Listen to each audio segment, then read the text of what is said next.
esikilo sesendile kwahlukana kwemisebenzi siyabonga ukuthi sesifike kulesigaba lesi sasikuthanda ke lokho nathi safunda kube nemhlawumbe sesikuqedile namhlanje siyabonga Nkosi nezikhathi zonke siphe zona. So besihlabela ngaboLwesihlanu nasese primary. Ngicela singene emthandazweni bazalwane.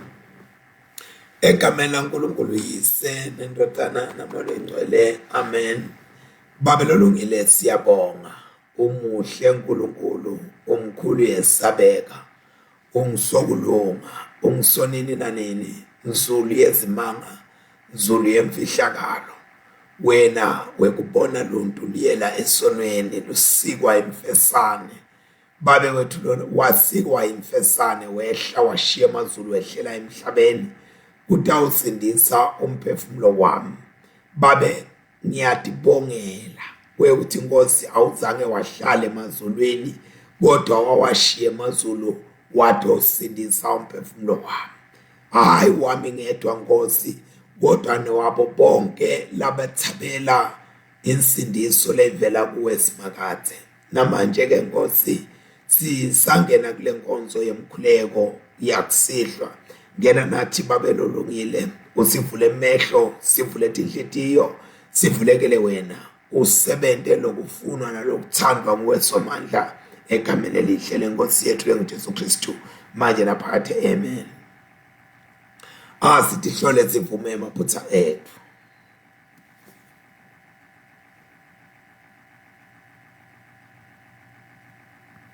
Nkulunkulu somandla baba wethu losezulwini siyathi thoba siyavuma ukuthi sonile kuwe uliqhala lethu sonile ngeqabanga nangekukhuluma nangekwenta nangekungakwenti lebekufanele sikwente ngenxa yendodana yakho Kristu iNkosi yethu. Siyithethelele konke lesekwencile usende sikhonde ikhamba lokusha kude ligama lakho lidunyiswe. Nkulunkulu somandla sawukele sisilele ethu sigcine ekuphileni lokunini nanini ngaJesu Kristu iNkosi yethu. Amen. Sitawuvele singene emsebentini wemahubo lamiselwe na inkonzo yanamhlanje nakusihlwa adoba mabili lamahubo udoba ngamahubo 83 namahubo 84. Sitawuqala ngalo 83. Awu uNkulunkulu ungathuli utende simungulu ungathalalisi uNkulunkulu asewubuke nje dithathako diyaphithidela nalabo labakutonzako bayakuqoloshela benda sigungu bahlangene ngebantu bakho bafakane imilomo ngalabo labeloswe nguwe bathi wotani sibaqothule bangabe basaba ngisosive kuze libito lakaIsrayeli lingaphinzi likhunjulwe. Bacebisana ngawe nganhlitiyo yinye bende sivumelwane ngawe uhlangane bonke baka Edom labasemathendeni nebaka Ishmael nebaka Mowabi nebaka Hagari nebaka Gebali nebaka Amon nebaka Amaleki nemafilisti kanye netakhamiti taseTire ngisho nebase Assyria bahlangene kanye nabo babalekeleli bebatukulu balothi baphathe ngesandla lowaphatha ngaso eMamidiani naSisera naJabin ngasemfuleni iKishoni labo lababhubha ngasentini wase-Eni Dori bawa njengebulongo babola baze baba umquba emakhosana abo wente abe njengabo Oreb naZebi babusi babe njengabo Zeba na Salmuna bathi asidle live libe lifa lethu lelive lelingemadlelo aNkulunkulu awu uNkulunkulu wami bente babe njengesiwungungwana nanjengemakhoba wona apheshulwa ngumoya njengemlilo ushisa lihlathi nanjengemalangakabi ababela tindzaba nawe badungulule ngesivunguvungu sakho ubethuse ngesiphepho sakho yebo simakathe thela buso babo ngelihlazo badzimate balifune libito lakho shangathi bangahlazeka baphele emandla kuze kube phakathe shangathi bangehluleka babhubhe shangathi bangati ukuthi nguwe wedwa lolibito lakho lingusimakathe nguwe losethi kwako konke lophakeme abuse umhlaba wonke maye iyatsandzeka indlu yakho simakathe wemabandla umphefumulo wami ulangadelela emagxeke akho inhlitiyo yami nemtimba wami kuhlabela umemede ngekujabula lokukhulu kuNkulunkulu lophilako ncetse uyayithola indzawo yesidleke nenkonjane iyayithola indzawo yekwakhela indlu yayo lapho ingaqhobosela khona emanzini ayo lendzawo ingasemalathini endlu yakho simakathe wemabandla Nkosi yami uNkulunkulu wami babusisiwe labo labahlala endlini yakho bayawuhlala babonga wena njalo babusisiwe labo bantu emandla abo lakuwe labalangatela etindlitweni tabo ukuthi baye ukhonda eSiyoni bayawuthi noma bahamba esigodini lesomile kubo sibe indzawo leqhumatiyano netimvula tekuqala timbonye tibusiso bayathuthuka emandleni baye emandleni uNkulunkulu wabo uNkulunkulu uyawubonakala eSiyoni how simakathe uNkulunkulu wemabandla vani ulalele umthandazo wami beka indlebe yakho uNkulunkulu waJakobe uNkulunkulu buka zihlangu zethu buka ubone busoba logcotshiwe wakho ngoba lilanga linye etibuyeni tendlu yakho lingcono kunala inkulungwane lachithelwe ngaphandle ngingamane ngibe umlinzi wemnyango wendlu yaNkulunkulu kunekuthi ngiyawuhlala ngibuse emakhaya alababi ngoba simakathe uNkulunkulu ulilanga lethu nesihlangu sekusivikela simakathe usipha umusa asente sihlonipheke angeke abagodlele lutho loluhle labo labahamba ngebuqotho embi kwakhe yebo simakathe wemabandla ubusisiwe umuntu lowethembele kuwe akugcinyiswe uyise nendothana namalo engcwele njengoba bekunjalo ekuqaleni kusenjalo nanyalo kuyakuba njalo kude kube nini nanini amen sifundo sekuqala siphuma encwadini ya-Exodus chapter 24 verse 1 to 18 simakathe wakhuluma kuMose wathi yenyuka ukhuphukele kusimakathe wena na Aaron na Nadabi na Abihu kanye nebaholi bema-Israyeli abangama-70 nikhothame nikhonte nisesekashane wena-ke Mose ubosondzela kusimakade kodwa laba labanye bangaqali basondele kimi bantu kufanele bangenyuki nawe. Mose wahamba wafike wabatshela yonke imiyalo nemithetho yasimakade. Bonke bantu baphendula kanye kanye bathi onke emavi lawakhulumile simakade siyawuwenta. Mose wawabhala phansi onke emavi asimakade. Wavuka ekuseni ngeluvivi wakhalilathi phansi kwendzaba ngematshe la12 lamele tive ema-Israyeli. Wathuma emajaha etive ema-Israyeli anikela iminikelo yokushiswa ngemihlatshelo ngetinkonzane taba ngeminikelo yekuthula kusimakade. Mose wathatha ingcenye yalengadi wayifaka emgezelweni, lenye yawo wayinyenyeta etikweni lathi.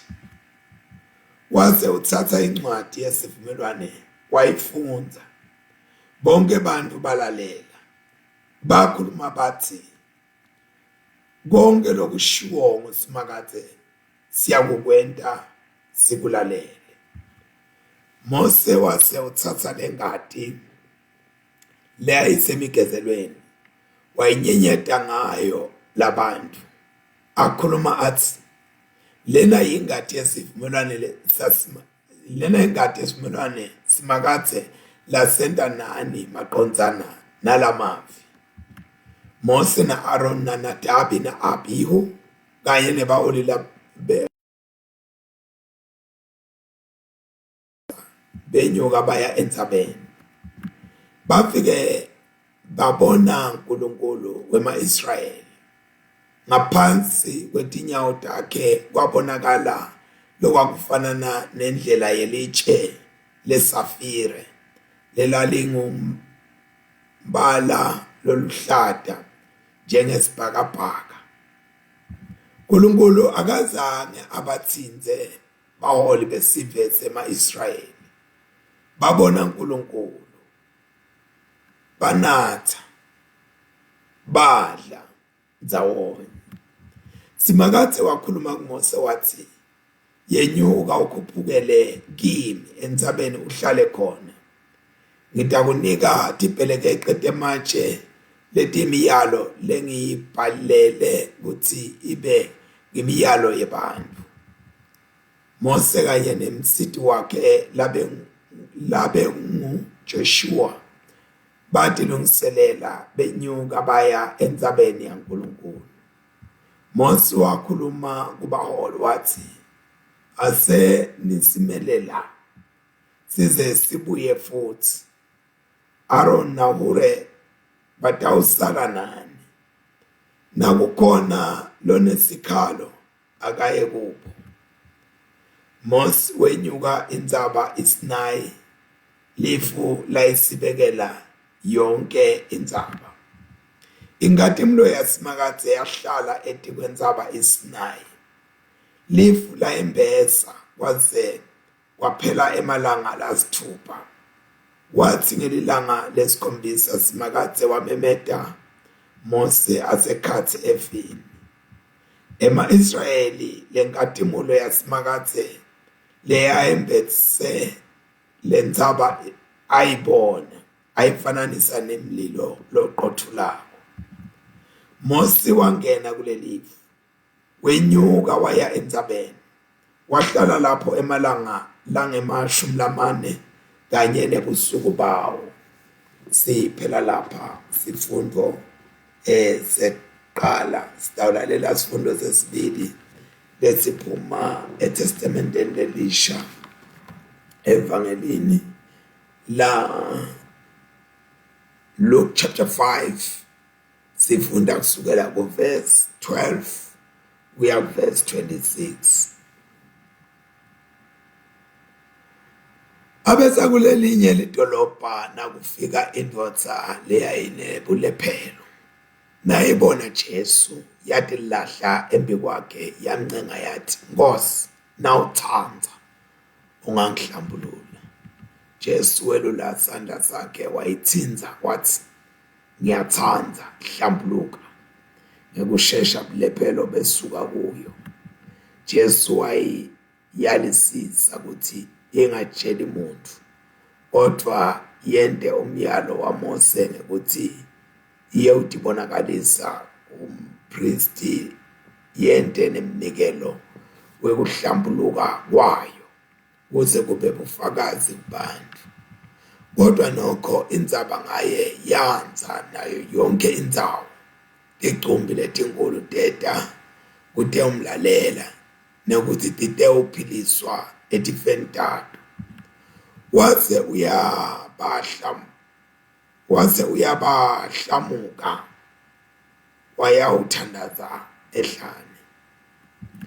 Ngalelinye ilanga Jesu abefundisa baFarisi netati temthetho tihleti tiphuma kuwo onke emadolobha aseGalile naseJudiya naseJerusalema.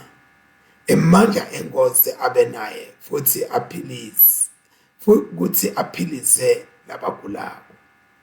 Lamanye emadoda eda athwele lenye indoda ngeluhlaka leyayifeluhlangothi ngeluhlaka. Entama kuyingenisa endlini ayibeke embi kwaJesu ehluleka kuyingenisa ngoba abantu babe banyenti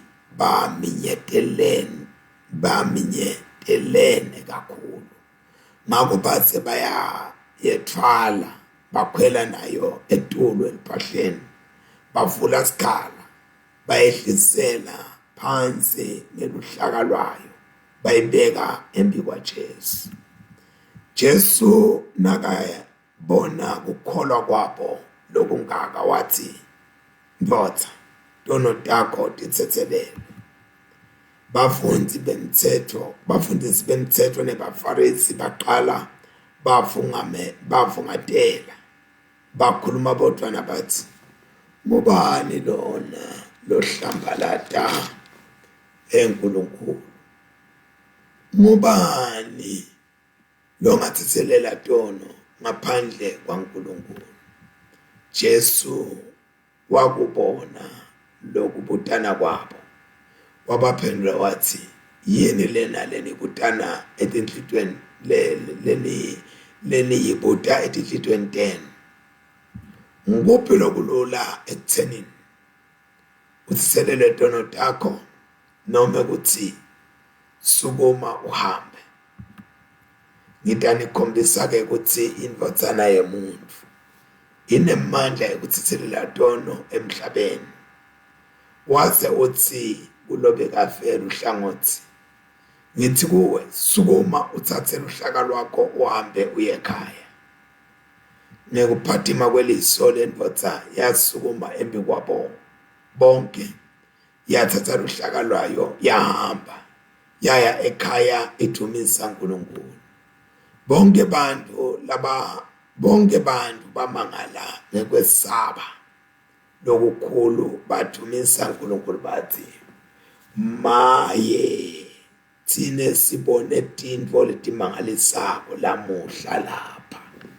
Siphela lapha sifundvo sesibili. Sithandaza egameni laNkulunkulu yisene ndodzana namole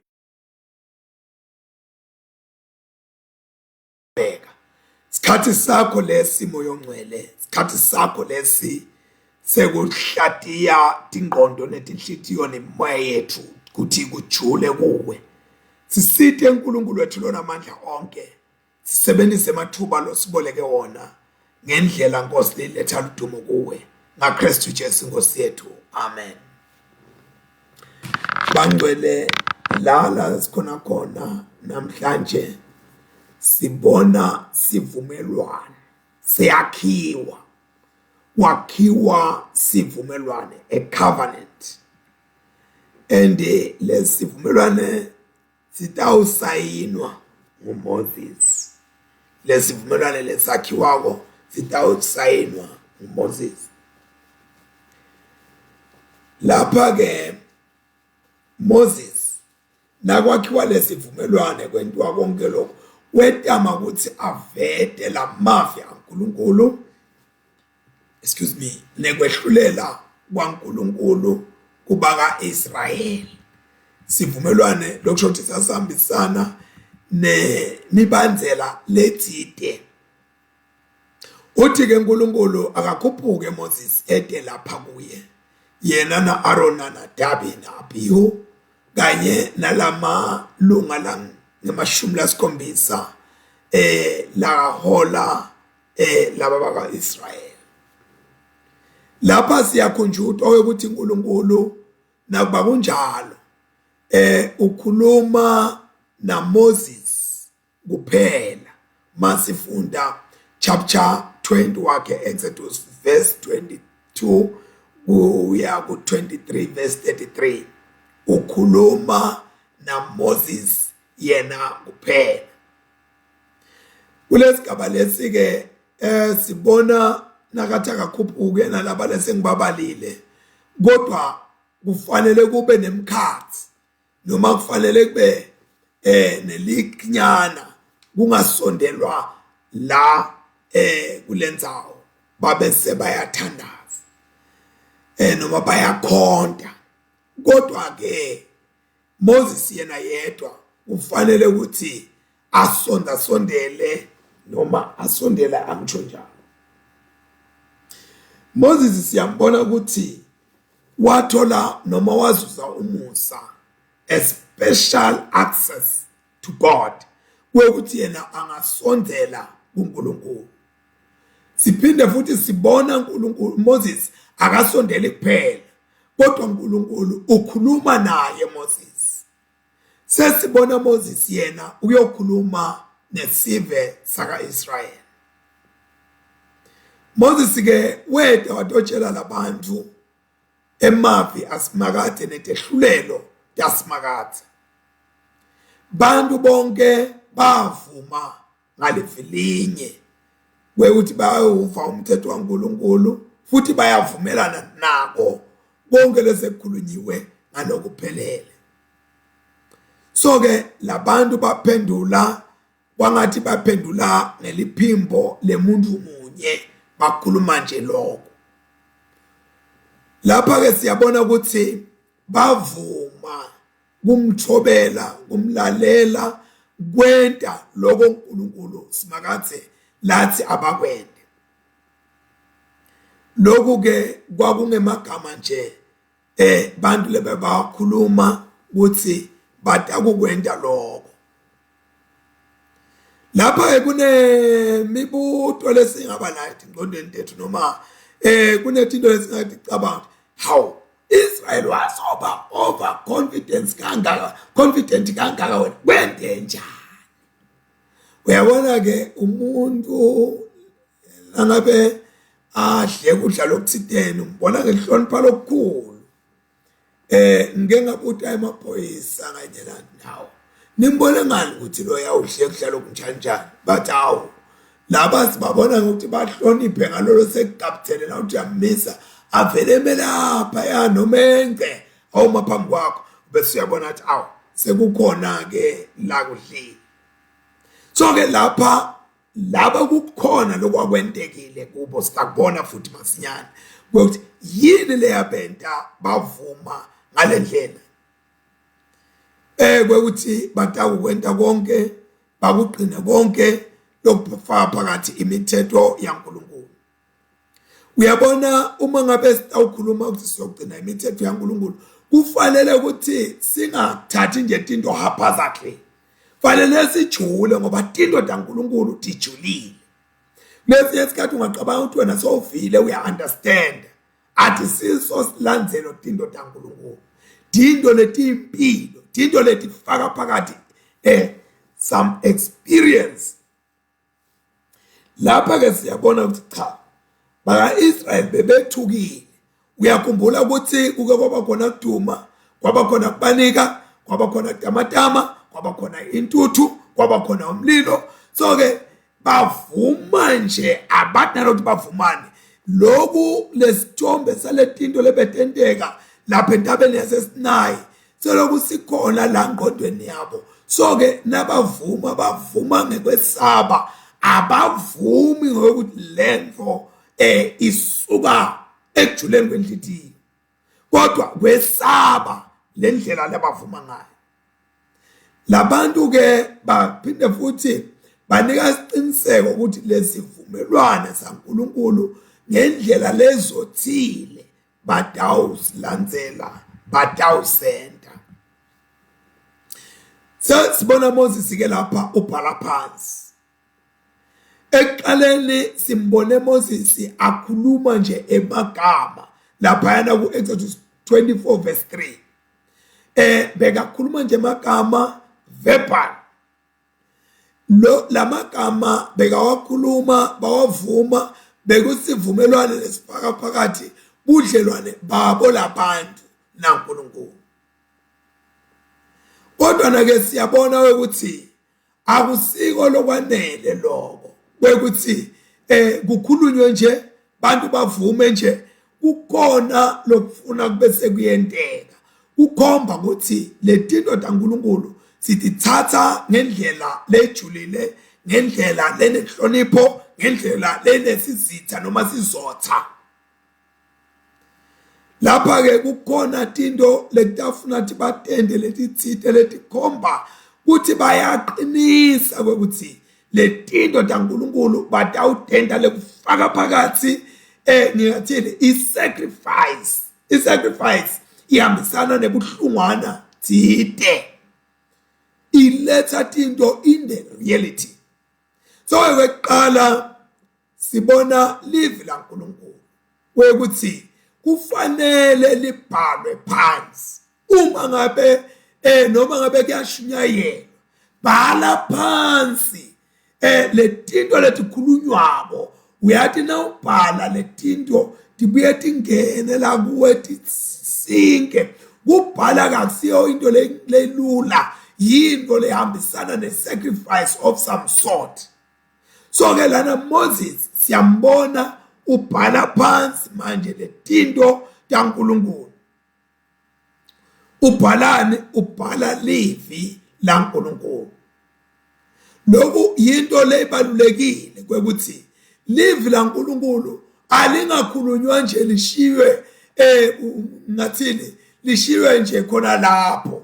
Akube khona tinto lesithathi ngema recollections etintweni taNkulunkulu, sibuthe lapha nalaphana letinto lesicabanga ukuthi titawusisita ekuhambeni kwesikhathi. And tinto taNkulunkulu angafanele nje ukuthi sitishiye la ngqondweni, ngitawucabanga ngidakukhumbula. Asitibhale phansi tinto ngesikhathi uNkulunkulu akhuluma, asebenzisa inqeku yakhe, asebenzisa umgqotsho wakhe, asebenzisa umzalwane. Bhala phansi ngoba imemory yakho kunokwenteka ihambe ikufeyile endleleni. So ke tinto tiyafuna ukuthi tithathwe ngaleyo ndlela ukuthi tibhalwe phansi. Lapha ke siyabona ukuthi uNkulunkulu akazange ente sivumelwane sakhe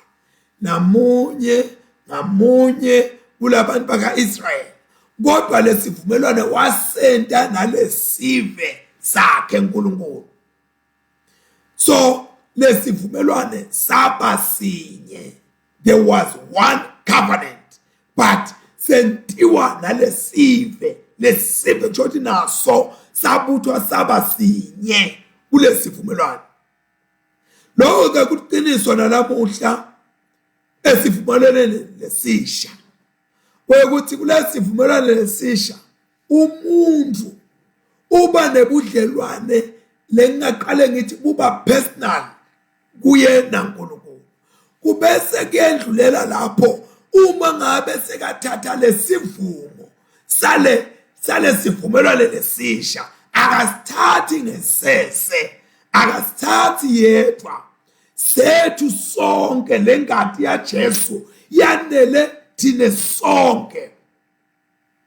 So ke siyabona ukuthi lana, as much as it is a personal relationship or fellowship with God, but it also binds us in the agreement which noma Jesu weda wafela kodwa wafela thine sonke. He died once and for all. So ngeke kodwa uthi wena ngoba wasifela sonke njengalokhu laba sebavumile nami sebangivumela. You need to make a personal relationship. But then the covenant is not a private one. It is for the community. Uyabona kunemqondo lesibonako uvedwa ngHabakuk chapter 2 verse 2. Uthi sibhale lesambulo siqaqe ngemagama lamakhulu etibhelekeqene noma ku signpost uze ukuthi noma ngubani logijimako asifunza akhone understand noma ngubani lokhangako asifunze akhone ukugijima naso. So kumqoka ukuthi indoda kaNkulunkulu sithi bhale phansi for a certain reason. Uyaqhubeka ke lapha uthi offered burnt offerings and sacrifice peace offerings of ox to the Lord. Lana sekwesibili ke la sesibona khona imihlatshelo yekushiswa nemihlatshelo yekuthula kuNkulunkulu. Kulokwesibili loku part of the covenant. Sibona kwekuthi sifakwa esimeni la khona kutoba nebuhlungwana noma toba netinto letibulawako noma tinto letishiswako.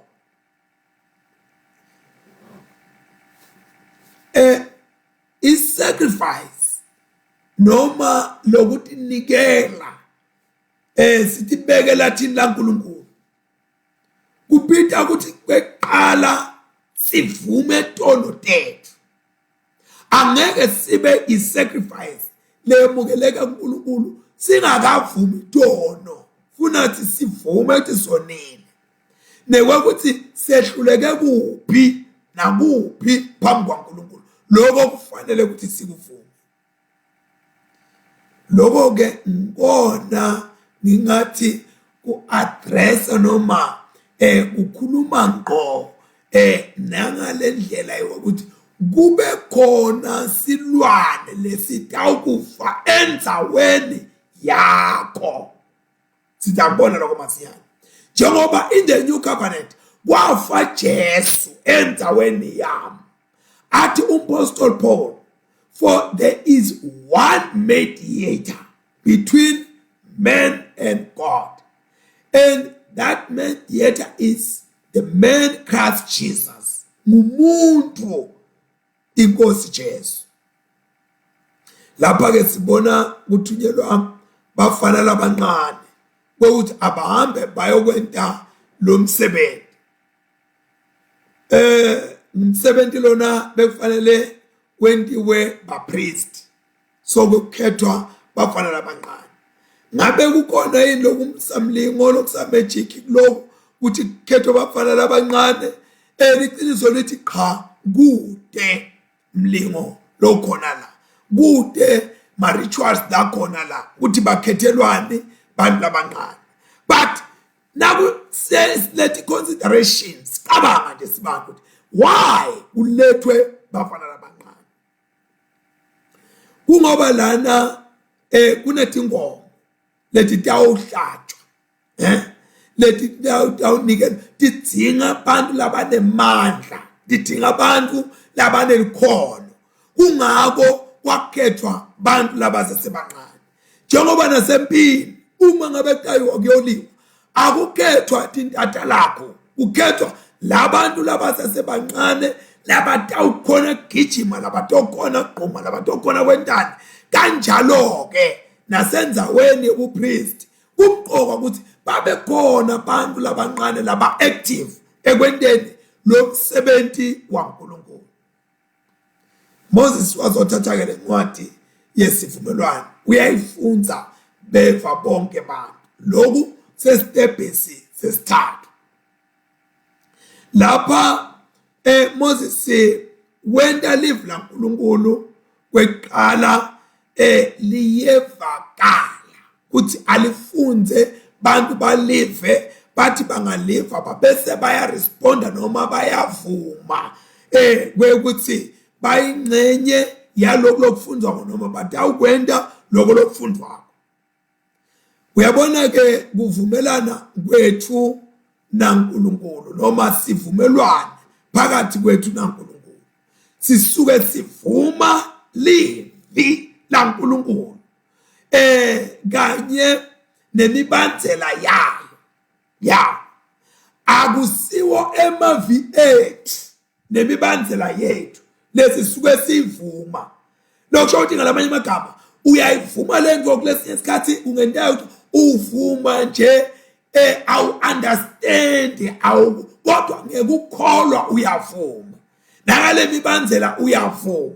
Kungakho masi kuthandazela noma nangabe ucela umthandazo kufuna ukuthi ngekukholwa uvume ukuthi seyentekile insandvo yaNkulunkulu empilweni yakho ngoba uvuma livi lakhe, hayi livi lemfundisi, hayi livi lemuntu, kodwa livi laNkulunkulu nemibandzela lekhona evini lakhe.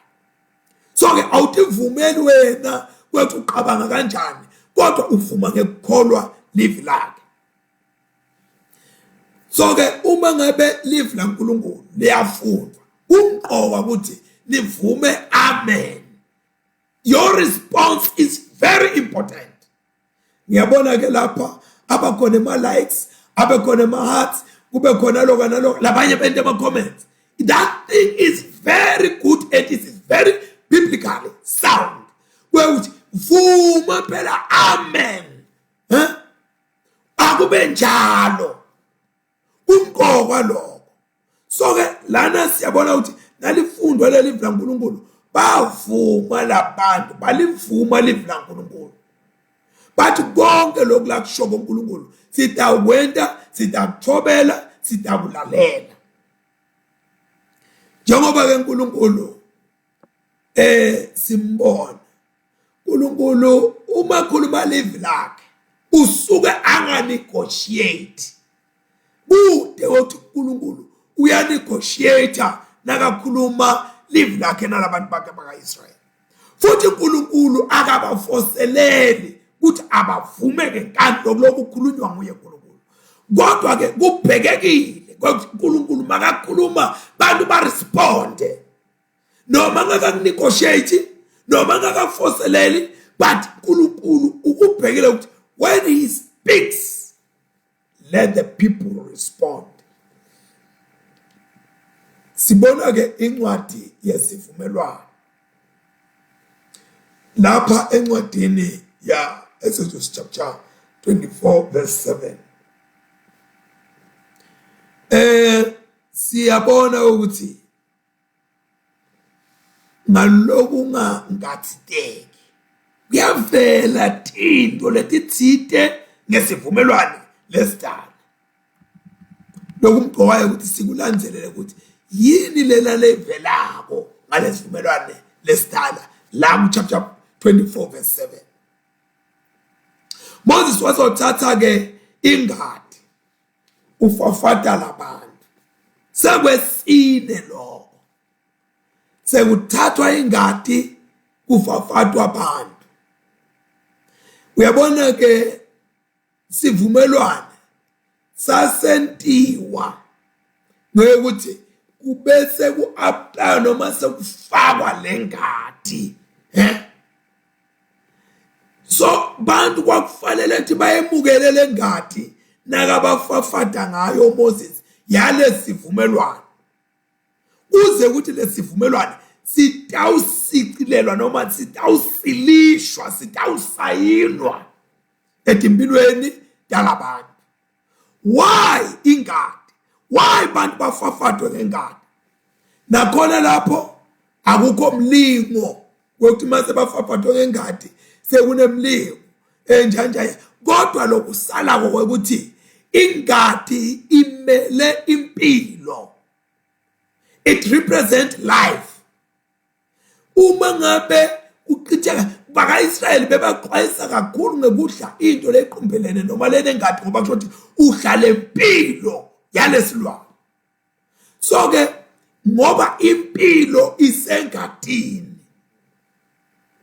lokho siyafunda ku-Leviticus chapter 17 verse 11 uthi, for the life of the flesh is the blood, is in the blood.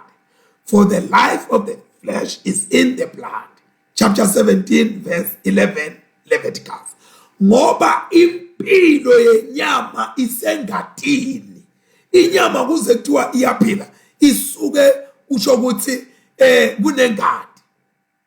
Ngalamanye ke amagama kusho ukuthi ingadi imelele kuqitheka kwempilo. Lokusho ukuthi uma ngabe kubulawa lesilwane bafafata labantu, kusho ukuthi nyalo bona ngalamanye amagama lesilwane sife endaweni yabo, bona sebanempilo lensha ngalamanye amagama shothi bona bafile nyalo sebemukele impilo lensha.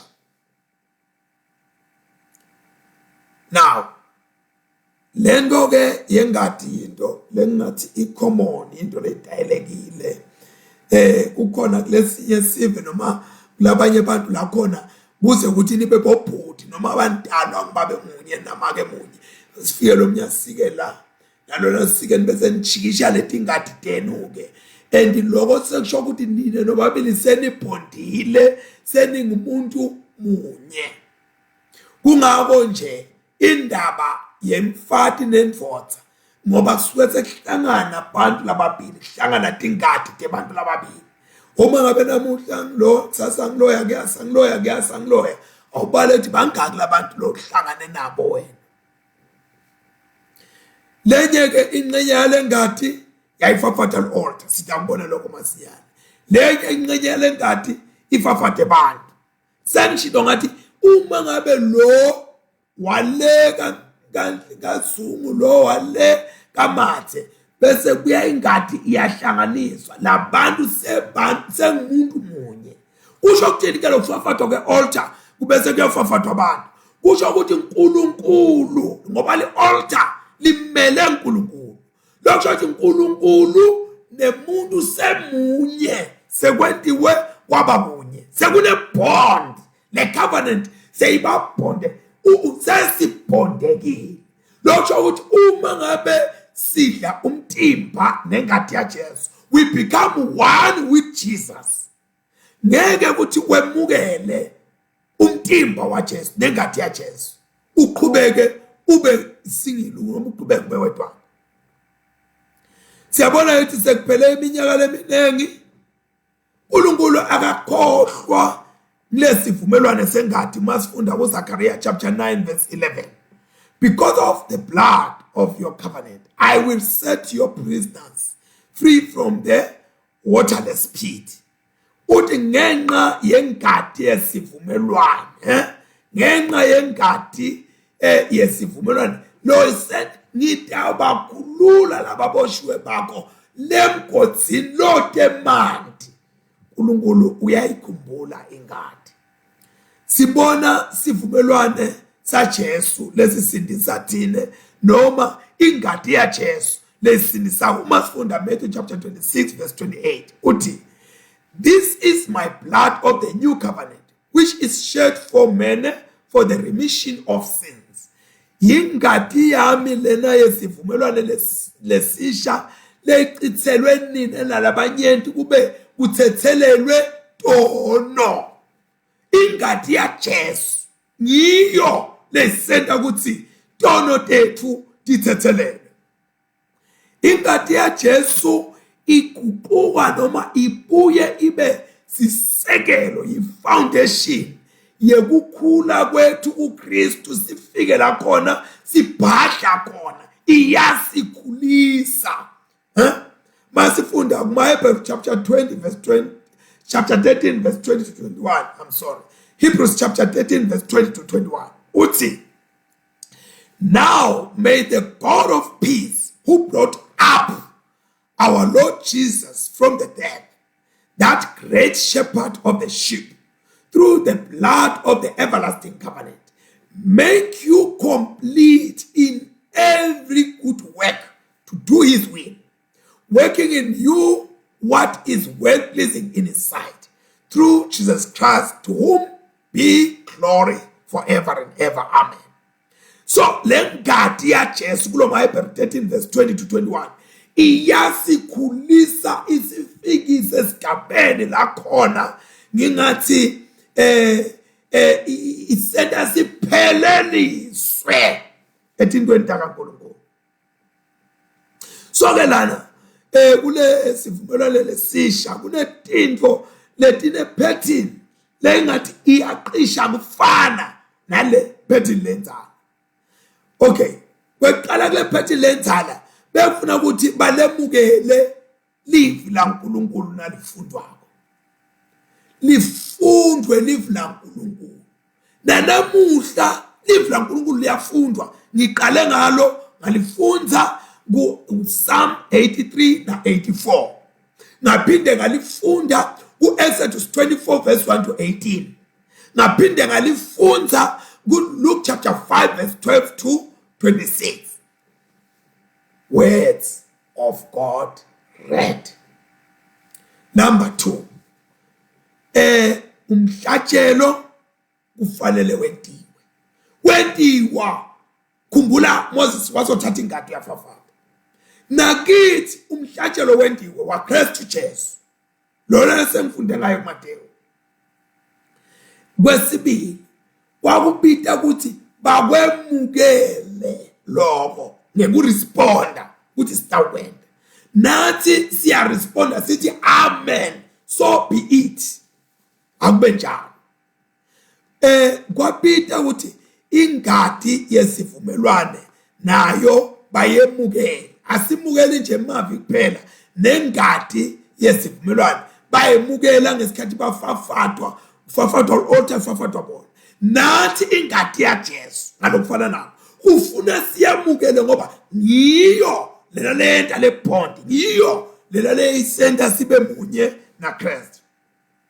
Sibona ke manje laba labadzala bakaIsrayeli kanye nebapristi bakaIsrayeli bana uNkulunkulu lapha yana entsabeni yaseSinayi bayohlangana naNkulunkulu.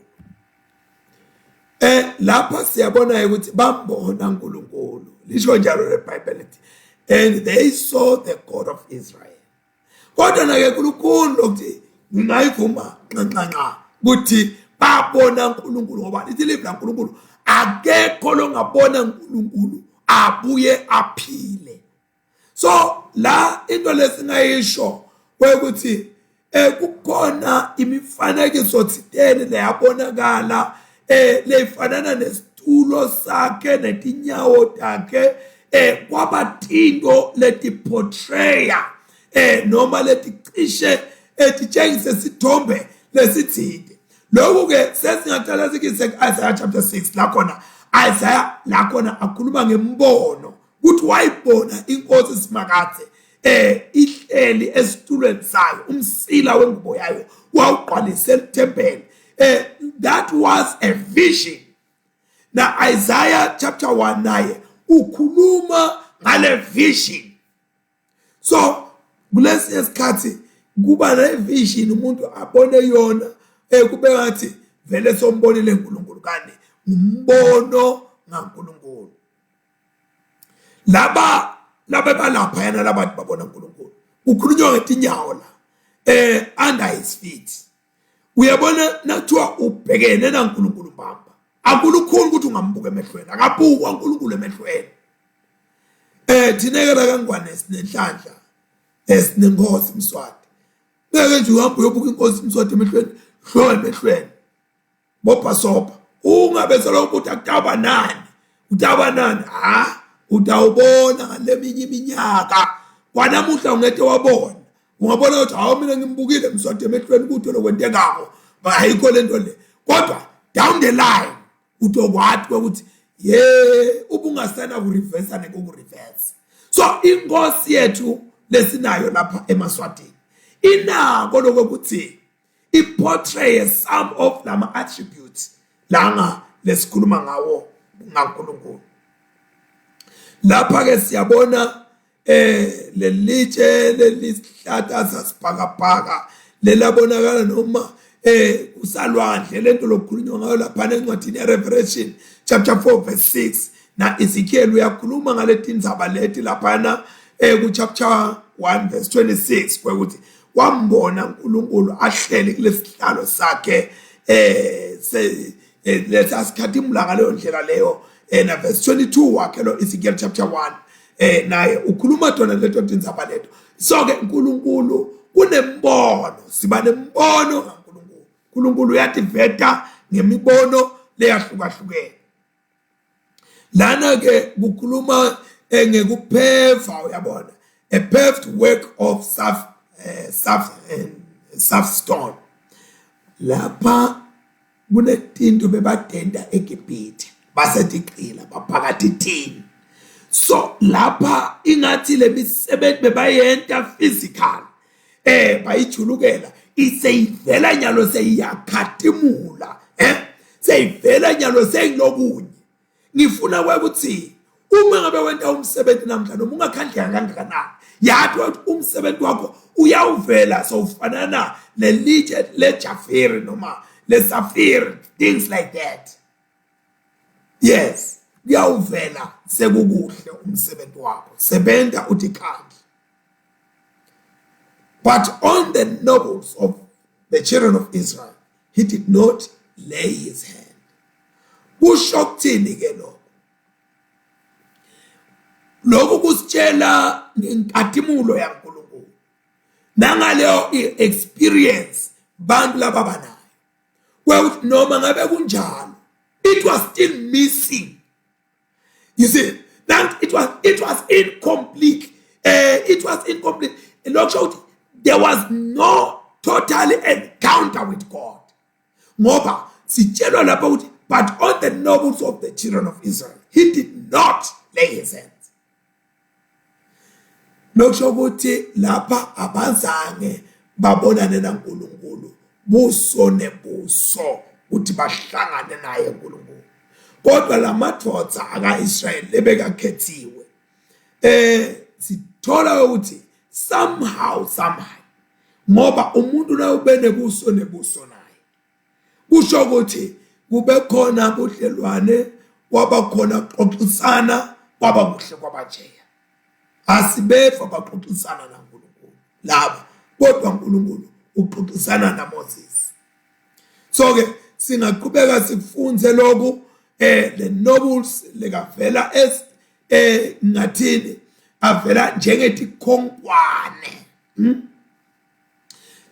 lokhu kusebenza noma kutiveta samfanekiso thizeni masifunda incwadi ya Isaiah chapter 22 verse 23 na Zechariah chapter 10 verse 4 udathi fundela lapho ekhaya. Lithi ke bambona uNkulunkulu sengishito ukuthi kukhulunywa ngesitulo la nangethi nyawo lokhu ngema metaphor. uNkulunkulu ke wabavumela ukuthi babe nale vision, babe nalombono ngaye uNkulunkulu kuze ukuthi kutosiqilileka into letithite wothi uNkulunkulu ukhona ngoba babenembono ngaye. Lokhu ke into lengingathi kwakufanele ukuthi kusite bona kwekuthi uNkulunkulu makakhuluma naMoses bona bamkholwe bamethembe Moses laba ngi-74 noma laba ngi-70 bakukholwa ngoba babenembono. Uyabona nawude umbono ngaNkulunkulu empilweni yakho kulukhuni kukholwa uNkulunkulu, kulukhuni kukholwa dinqeku leti kushoko ngaNkulunkulu ngoba ude umbono ngaNkulunkulu. So kwabithathi uNkulunkulu apentele lokho so that batawukhona ukuthi babambisane naMoses. lapha ke lendlela lekuchazwa ngayo isinika into letinenge lengingathi litama ukuchaza ukuthi situlo saNkulunkulu masikhuluma ngaso sikhuluma ngemvo lesimo njani ngalokufana nakho njengoba sengishido wathi it is impossible ukuthi bangambona uNkulunkulu siyabona uma ngabe sifunda asengifunde nje incwadi ibe yinye lapha kuNumeri Numbers chapter 12 verse 8 Numbers chapter 12 verse 8 excuse me chapter 12 verse 8 uthi kuye ngikhuluma umlomo nemlomo ngikhulume ebaleni ngingabi ngigega likuma ubukana nesimo sasimakathi nineke nisithathaphi lesibinzi lesingaka sekukhuluma kabi ngenqebu yami Moses so singa lapha nguMiriam na Aaron lona uNkulunkulu lakhuluma ngaye kanje so ke Isaiah ukhuluma ngembono uthi he had a vision in the year that King Uzziah died. I saw the Lord sitting on a throne, high and lifted up, and the train of his robe filled the temple. This was a vision, umbono wa Isaiah. Now Ezekiel chapter 1 verse 26. So Moses uthi uNkulunkulu ngikhuluma naye kodwa nana yena zothi uhamba uthi Moses ngicela kubona buso bakho uthi ke uNkulunkulu angeke ubone buso bami ngoba kuthi lobona buso bami aphile kodwa utobona lingemuva lami so Moses nalaba bekahamba nabo baka Israel waba netinto letitsite lengingathi somehow tibonakala ti contradictor udathi fundela ke wena ekhaya lo Exodus chapter 33 verse 20 na John chapter 1 verse 18 na 1 Timothy chapter 6 verse 16 so lana ke sibona into lekungathi mina uNkulunkulu uyetama ukuthi veta ngandlehlana thithe emibonweni ukuthi sibe nembono ngaye kodwa yena uNkulunkulu ngalokuphelele uthi vete ngaKristu Jesu lekadalwa intombi Maria emhlabeni lapha ke siyabona ukuthi bahla banatha nabahla banatha lokhu kusymbolize something again lefaka phakathi budlelwane at some level kule vision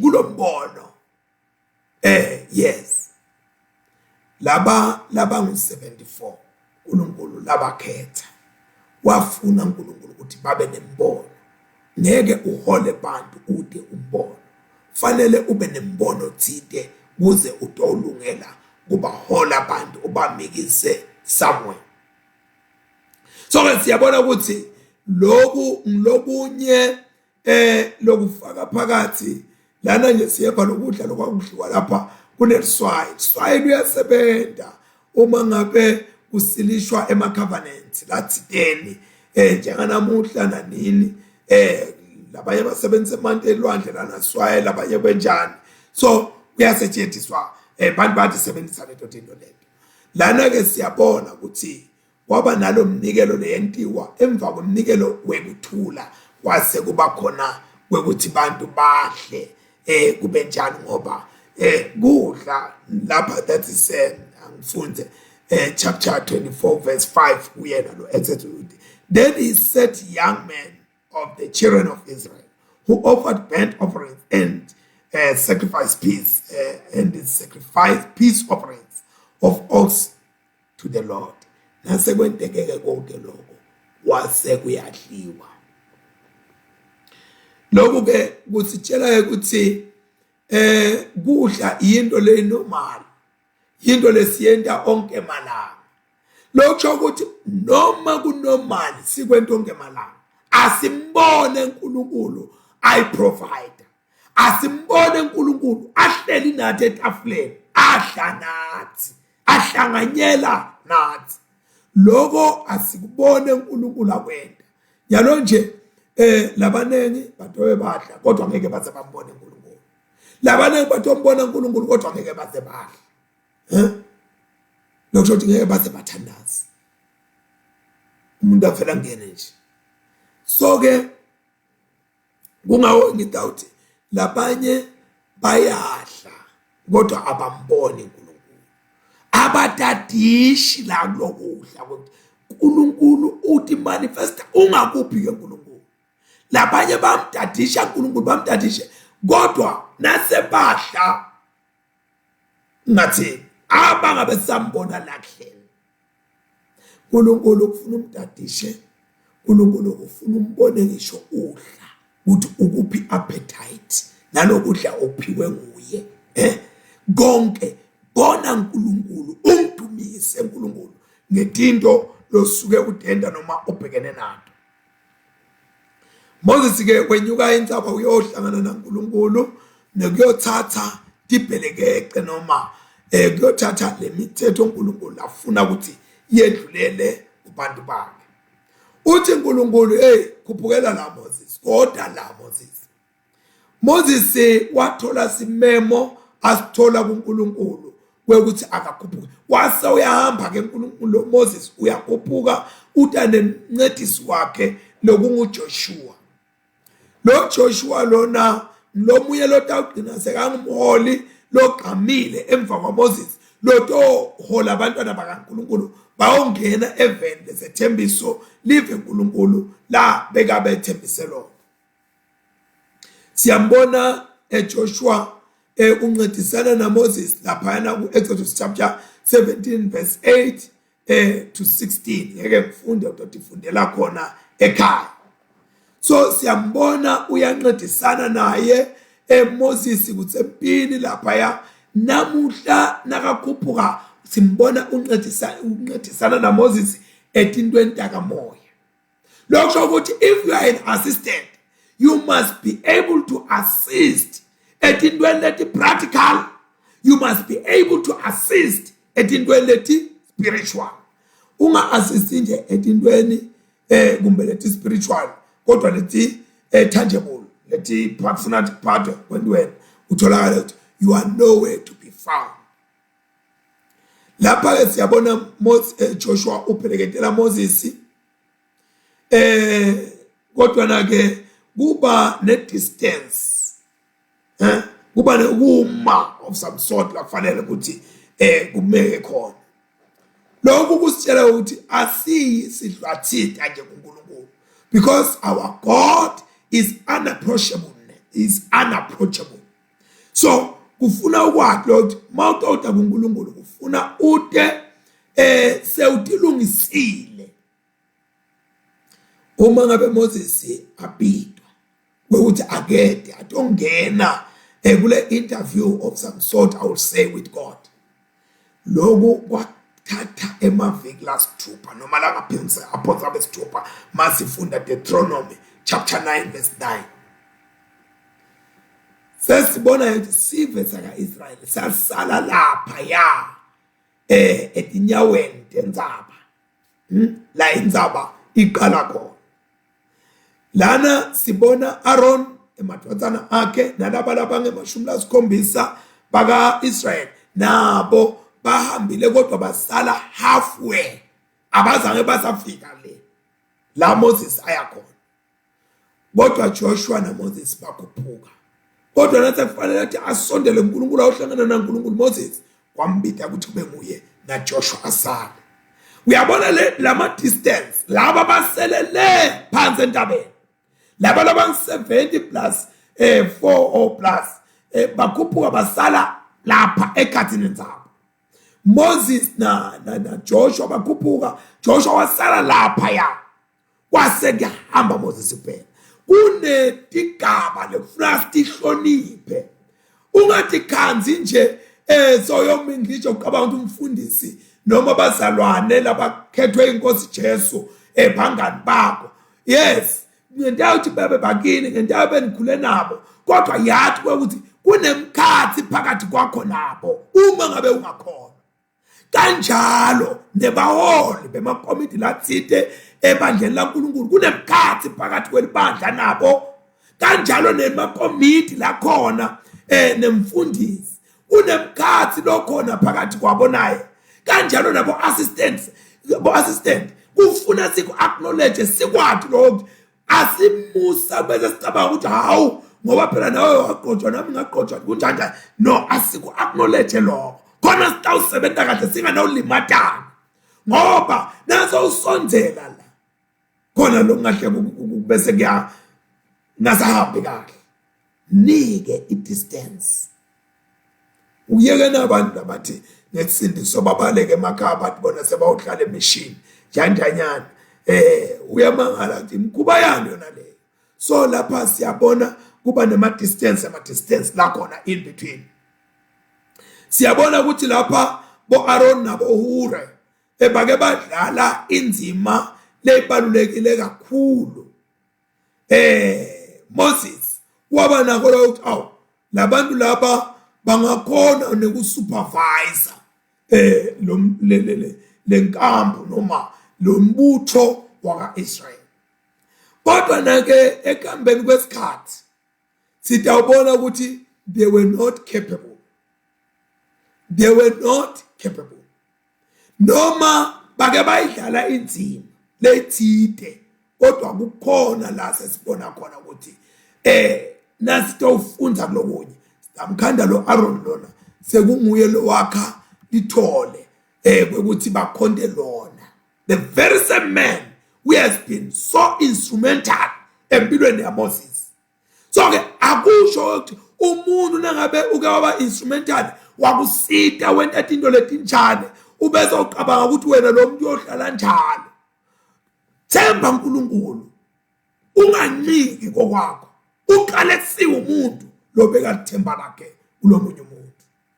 Lapha ke siyabona ukuthi lenkazimulo yaNkulunkulu yayifanana nemlilo loqothulako. Yayibona kambe leyo nto le. Labantwana baIsrayeli nababuka lenkazimulo yaNkulunkulu yayifanana nemlilo loqothulako. Kwakudlowisha nje ko. Uyabona ngathi usuka nemalanga bekusukwanani into lebenteka lapha entsabeni. Lokhu ke kwakwenteka kulamalanga langemashumi lamane kuze kuthi labantwana bakaIsrayeli batho asisteka bathi awusitakala kwathi noma Moses angekho kodwa kube letibonakaliso kaNkulunkulu leti tabe selokhu tibonakala tibakhumbuta ngaNkulunkulu. Uyabona ke bantu labafanana nami nawe sidikhanda senta inqumbi yetinto labanye baze bayoganga phakathi ethempelini. Ngisho nebantu bagange phakathi ethempelini nawo yonke indlela longayiqabanga abantu bagange ngayo. Labanye bayeba khona lakhathi, labanye bentani khona lakhathi, labanye babethele khona lakhathi, labanye yebo bantu bakhohlwa ukuthi uNkulunkulu akasiye umuntu kwekuthi akaboni uflathela ubhekele liso lakhe libona konke. So ke siyabona ukuthi la yabe seyibakhona inkinga sitawufunda. Siyeba ukuthi lenkazimulo yaNkulunkulu yaphumula etikwendaba eSinayi lokusho ukuthi yahlala lenkazimulo lena lokukhulunywa ngayo lapha leyabonakala ngilena lepitwa ukuthi ishakhala lena lengathi iyesinda isalifu ingathi utayithinda yafike yahlala bantu bona kunjalo. Bayibona inkazimulo yaNkulunkulu ihleli lapha entsabeni kodwa bona kunjalo. So ke uma ngabe sifunza la siyabona ukuthi lenkazimulo lokukhulunywa ngayo lana ngithi namuhla nguJesu lohlala nathi. Umkanda umuntu ahamba obhuqa entatolo athi hayi ngabe sengiyaxolisa. Uma ufunda nje John chapter 1 verse 14 uthi and the word became flesh and dwelt amongst us and we beheld his glory, the glory as of the holy begotten of the Father, full of grace and truth. Yes, le livi laNkulunkulu, lo livi waNkulunkulu wathatha inyama wahlala phakathi kwethu. Sayibona inkazimulo yakhe njengalotelwe yedwa kuyise. Agcwele umusa neqiniso. Kodwa siphambuka endleleni sihleli naye agcwele phakathi kwethu sone sendetinto letinengekayo. uNkulunkulu ke upita Moses, umpita ulakhathi kule lifu lelesabeka. Uyabona ke lokhu kwakungesiyo into leyayemukeleka, akusiyo into leyemukeleka. uNkulunkulu makasibita sibitele enkazimulweni yakhe kuba ungathi sibitwa nguSathane, kuba ungathi sibitwa kwadimoni, kuba ungathi sibitwa kufa. Umbita uthi akadongena. And la mbitela khona uNkulunkulu, it was a harsh situation. It was a dangerous environment. Sometimes uNkulunkulu uyasibita, asibitele la khona nathi sibona khona ukuthi hey phela la, kodwa athi God come close, come here. So wambita Moses, wambitela ukuthi akangene. Nami nawe uyasibita uNkulunkulu ukuthi kasingene, noma ngabe kwesisabeka kangakanani, we need to respond wekuthi singene. Uyabona enyameni yami kungaba khona ukuthi hey, let me just stay away from it, noma bangeluleke bathi utolimala, suka lapho. Vele tinto taNkulunkulu asito tengati nenyama, asito tengati nenyama. Kodwa Moses watshelwa kodwa God come closer to me. Why Moses? Lesikhathi funa siye kuNkulunkulu noma inyama yethu iyala iphikisana nathi, kodwa siye kuNkulunkulu.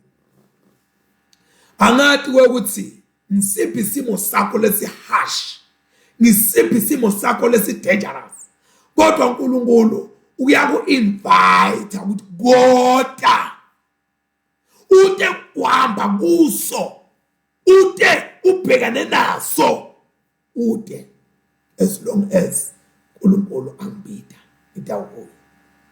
Uyabona kuvela lesithombe mqondo okanye lesithombe lesiteka the image yelifu lentuthu lokuthi ibonakaliso taNkulunkulu lengathi indlela leNkulunkulu aktiveta ngato abhaqe lapha kudo.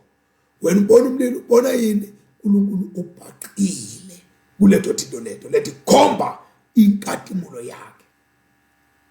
So ke uma ngabe sibona thinto lethi kanje ti-connected nale shakana glory of God, lesimo sakho si-connected, sibonakala si-dangerous, sibonakala sitakubulala, sitakulimata, kodwa inkazimulo yaNkulunkulu ikhona lapho. Bukhona baJesu, bukhona khona lapho kulezo simo leso lesibukeka ingathi sitawuqeda umuntu. Lapha ke uNkulunkulu uthi kuMoses, sondela Moses, ngena usondele lapha kimi. Mina uNkulunkulu ngalamanye amagama ngitakuphephisa, ungesabi, ngitatibonakalisa kuwe Moses. Ngaphansi kwesivumelwano lesisha, live la uNkulunkulu leyasikhansela ba ngalokusobala ekuthenini Jesu wangena on a Good Friday, wangena etipikilini walengiswa wathiwa uphelile wehlizwa yofakwa emathuneni. That was the harsh and dangerous environment. Kodwa nake noma kunjalo simo sakho ngisathi sinjani, lele sikubethelako, lele sikuhlambalazayo, lele sikuhlazisako, uthi kodwa uNkulunkulu sondela. Musa kubuka abantu, Musa kunaka abantu, bantu bahlazisile bakuhlambalaza bakushokapi bakukhuluma kabi kodwa awubitwa ngibo ubitwa nguNkulunkulu. Uyabona kumnanzi ubitwa nguNkulunkulu ngoba ukuthi go beyond, you take an extra mile ngoba ubitwa nguNkulunkulu. May God bless us all. Babelelo ngilese sibongile egameni kaJesu, busisa ungqolise wahlukanise ngemsa wakho leli hour. Bonke Nkosi obabitako uNkulunkulu wethu lonamandla babe nesibindi ukuthi you will keep themselves and you will reveal yourself to them as they get closer to you. Nami Nkosi ngiyadithandazela ukuthi Nkosi usangibida ngiside babe lesinye isikhathi so scary, it's so harsh, and it portrays so dangerous the situation. Lokunye Nkosi kumbeke nasesitigabeni ukuthi nginganqunywa nekunqunywa ngentwelo kanalokuyana ngenxa yalesimo sokuthi uyangibida uthi come closer. Lord Jesus, help me to rely on you. Help our brethren out there to rely on you. This we pray in Jesus' mighty name. Amen and amen. May God richly bless you wherever you are. Receive the blessings of God. It's always nice. It's always uplifting. Do comment, do your likes.